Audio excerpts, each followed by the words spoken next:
ഹരി ഓം. എല്ലാവർക്കും നമസ്കാരം. ഞാൻ സ്വാമി അഭയാനന്ദ, ചിന്മയ മിഷൻ, വയനാട്. നമ്മൾ കഴിഞ്ഞ 3 ദിവസമായി ഓണവുമായി ബന്ധപ്പെട്ട കാര്യങ്ങളാണ് കണ്ടുകൊണ്ടിരുന്നത്. ഓണം, ചിങ്ങത്തിലെ തിരുവോണം, ഭഗവാൻ വാമനമൂർത്തിയായി അവതരിച്ച സുദിനമാണ്. ഭഗവാനെയാണ് നമ്മൾ ഓണത്തിന് പൂജിക്കുന്നത്. നമുക്ക് ഇന്ന് അതുമായി ബന്ധപ്പെട്ട ശ്രീമദ് ഭാഗവതത്തിലെ മറ്റ് പുരാണങ്ങളിലുമുള്ള കഥയെ ഒന്ന് കാണാം. ഭഗവാൻ വാമനനായി അവതരിക്കണമെന്ന് ആവശ്യപ്പെട്ടത് ആദ്യം ദേവന്മാരാണ്.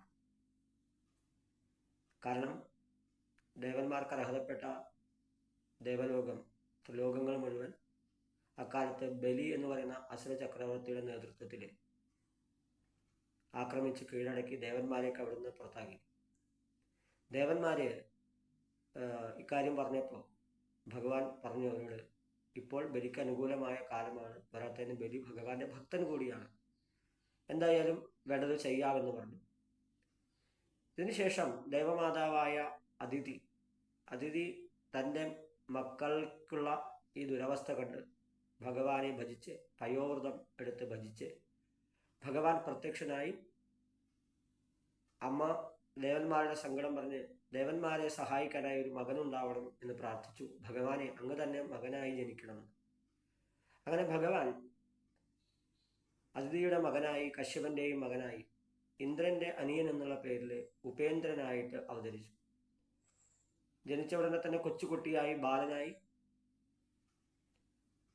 വാമനൻ എന്നുള്ള പേരിൽ, കൊച്ചുകുട്ടി, വാമനൻ എന്നുള്ളതിന് കൊച്ചു ബ്രഹ്മചാരി എന്ന അർത്ഥമുണ്ട്, സൗന്ദര്യമുള്ളവൻ എന്ന അർത്ഥമുണ്ട്, അങ്ങനെ നിരവധി അർത്ഥങ്ങളുണ്ട്. വാമനമൂർത്തിയായി അച്ഛനായ കശ്യപൻ ഉപനയനാദി കാര്യങ്ങളൊക്കെ ചെയ്തു. ഓരോ പ്രധാനപ്പെട്ട ദേവന്മാരും ബ്രഹ്മചാരിക്ക് വേണ്ട, അല്ലെങ്കിൽ ഉപനിച്ച് ഉണ്ണിക്ക് വേണ്ടതായ സാധനങ്ങളൊക്കെ കൊടുത്തു എന്നാണ്.